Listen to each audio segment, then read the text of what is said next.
बिना टूरिस्ट के, बिना गेस्ट के कोई चीज़ आपने ओपन कर दिया, ये तो ओपन एक हिसाब से ब्लैकमेलिंग हो गई ना। लेकिन सबसे बड़ी बात है, बाकी लोगों का क्या? सिर्फ इस देश में किसान ही बैठा हुआ है क्या? हम नहीं हैं? हम भी तो यहाँ काम करते हैं, ठीक है जी। हमारे घर कैसे चल रहे हैं हमको ही पता है। हम तो इज्जत की रोटी चाहते हैं, तो उस शर्म में हम तो कर्जे में आ गए। अगर तो ऐसा ही रहा तो हम तो अपने स्टाफ की सैलरी तक नहीं निकाल पाएंगे। नमस्कार, मैं चंचल भारद्वाज। इस वक्त हम मौजूद हैं अमृतसर के सुखमनी होटल में।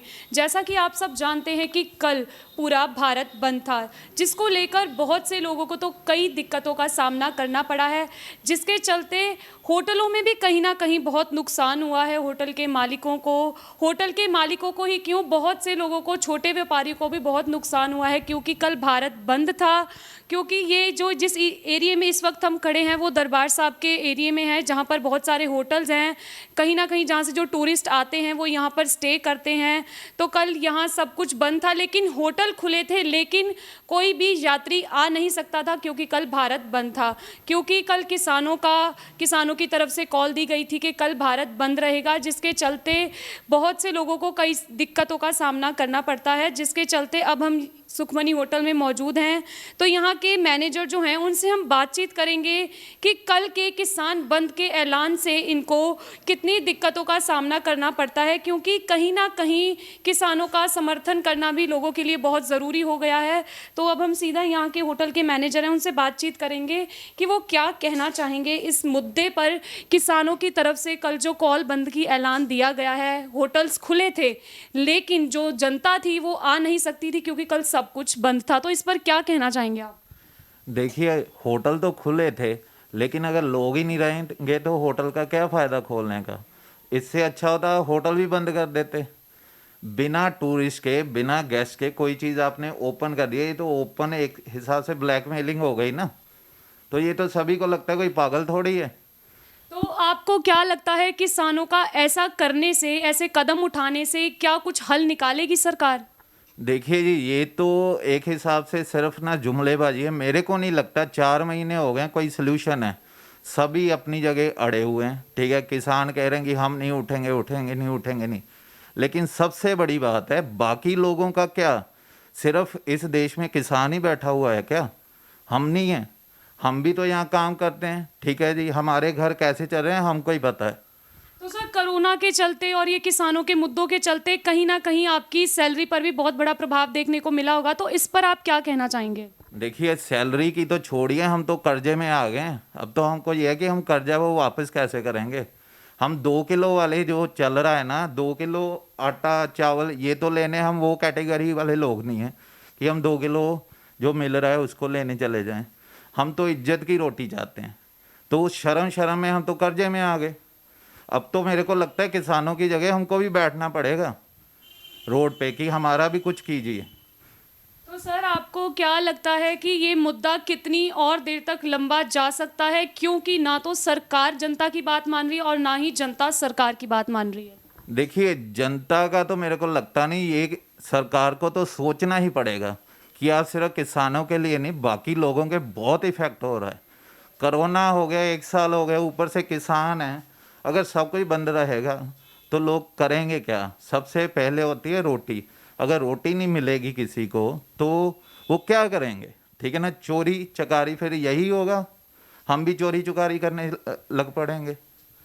तो जैसा कि अभी आपने यहाँ देखा, जो यहाँ सुखमनी होटल के मैनेजर हैं उनका भी यही कहना है कि किसान का मुद्दा एक तरफ है लेकिन जनता का मुद्दा एक तरफ है, क्योंकि कहीं ना कहीं आम जनता को इससे बहुत प्रभावित होते हैं, उन्हें बहुत नुकसान होता है।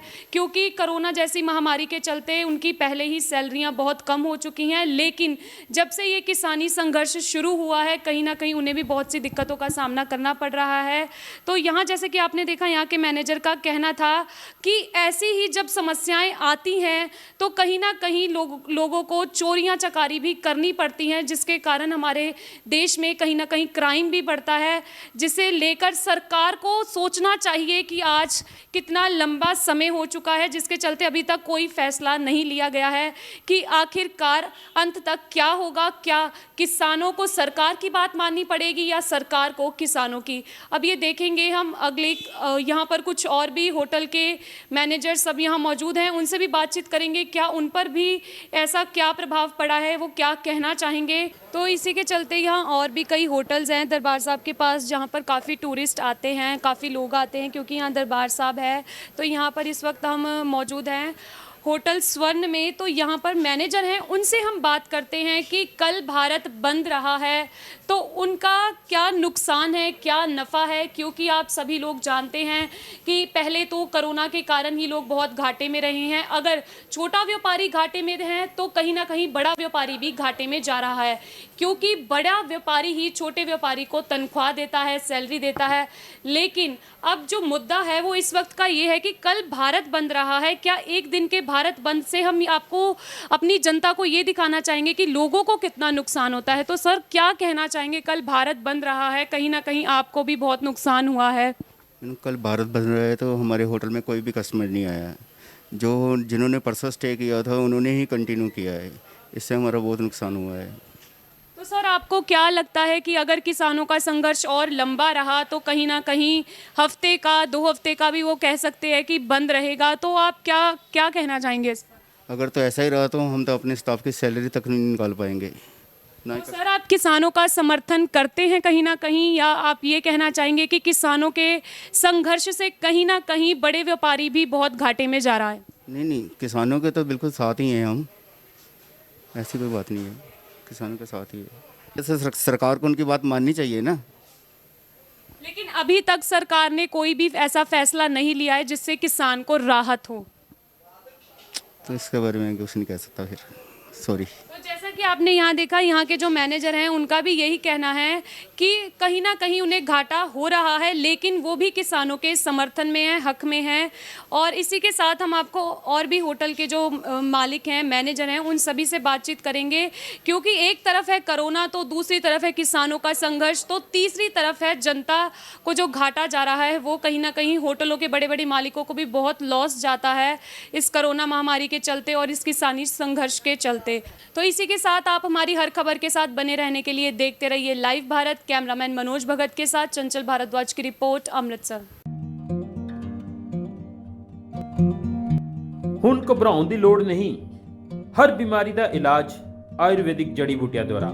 ਸਾਇਲ ਹੈਲਥ ਕੇਅਰ ਅੰਮ੍ਰਿਤਸਰ ਤੇ ਬੇਔਲਾਦ शारीरिक ताकत, IBS, sperm counting, man power, ਹਰ ਬਿਮਾਰੀ ਦਾ ਪੱਕਾ ਤੇ ਸਫਲ ਇਲਾਜ Sahil health care Ayurvedic centre.